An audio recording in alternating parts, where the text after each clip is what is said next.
Hey, welcome in all you DPC rebels, all you resistant fighters. Dr. Shane back with another Friday 5-minute magic tip. Hope you guys have been doing well. Starting a new series. Hope you guys will join us for the next several weeks as we start a series on the basics of employer health plans.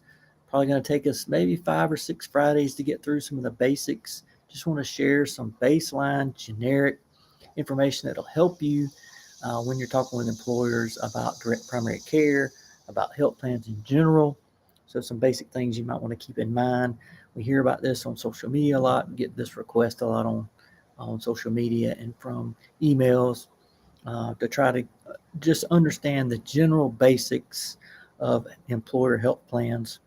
And today we're going to start with part one, talking about the general plan designs that you may hear of.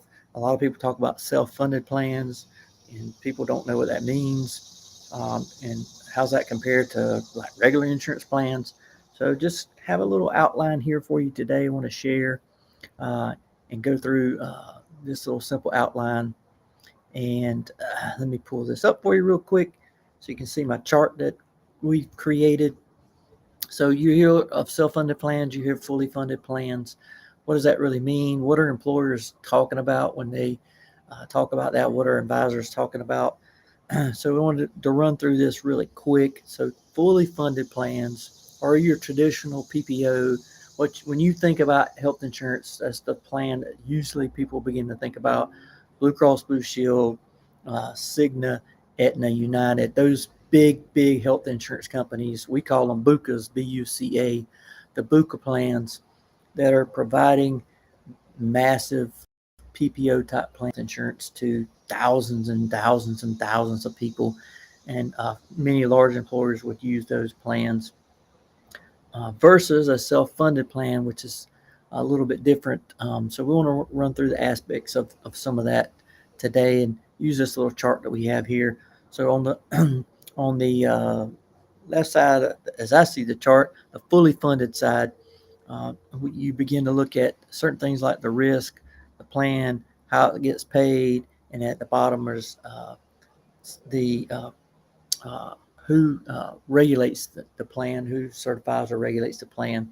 So in a fully funded plan, these are the big BUCA plans, as we said, the Blue Cross, the Aetna, United, the big players. The insurance company assumes all the risk.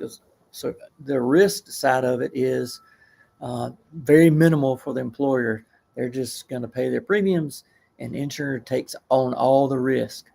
Obviously, they're going to get paid heavily to assume all that risk and to do all the work. So, in the first little block there, in fully funded insurance companies assume pretty much all the risk in the beginning. As far as payment, the monthly payments are just paid every month to the insurance company through the employer. You may pull out some of the premiums out of the check of the employee, but those premiums just go to the employer to the insurance company every month, and it's pretty straightforward and simple. Uh, those payments are going to be quite massive in a fully funded plan. How the plan is designed, with fully funded plans, there's limited plan design. So you may have, little changes, little tweaks you can do it here or there, but pretty much it's going to be limited on what the employer can pick and choose, because they're set plans. Basically, you have to follow what the Blue Cross Blue Shield, how they design it. You don't get a whole lot of say in changing up the plans. So the information is limited as well. So what you get back from Blue Cross Blue Shield or the BUCA plans, if you want to know, well, where are my expenses, what's costing me more money, how come it keeps going, the costs keep going up, you get very little information on that. So that's not very helpful. As far as regulations and how it's regulated, the bottom box, uh, the big BUCA plans are basically regulated by state, each state. And there's rules and all kind of things they have to follow, obviously. So on switching to the self-funded side, so on the risk level, basically what you're seeing is the employer is taking on more of the risk. So they're going to cover some of the claims cost, and we'll get to that in a minute. But they're going to assume more of the risk of the payments. And so there, a little asterisk there by the risk is there are ways you can lower your risk for each employer. So it's not like you're taking on every bit of the cost. So like, what if 50 of my employees all have $1 million claims? I'm in deep trouble. So there's ways to mitigate that risk, mainly through stop loss insurance, which we'll have a little talk about that as we move forward in this series. But you assume more of the risk as an employer. The plan options.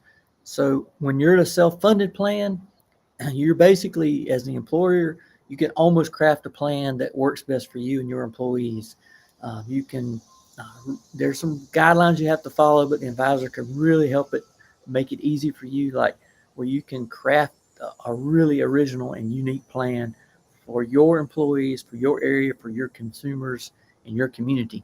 And you get a lot more info from that plan. So the data and information, you can see where, hey, we spent this much money on gallbladder surgeries, or we spent this much money on imaging tests. So you can see where the money is going, and so you can make adjustments and changes to make your cost better each year. So you get way more information. And so as far as payment, the employer pays the claims and fixed costs. So there's some fixed costs, administrative costs that are there every month that you would pay, and then there's claims that are going to come in for anytime somebody has an imaging test or sees a physician, or maybe even pharmacy claims. Those claims will be paid every month by the employer through a TPA. So a third party administrator would help cover the cost of those claims. They would make sure the claims are right.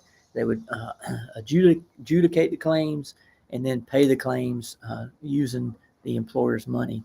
So there are people that can help you do the claims. So there are some companies that do all their claim work for themselves, but most small employers, even large employers who use a self-funded plan, they use a third-party administrator to help cover the claims, and that's how that would go. As far as the risk and how the or self-funded plan is monitored and regulated, the self-funded plans are regulated federally under the ERISA rules, and we'll dig in that a little bit later.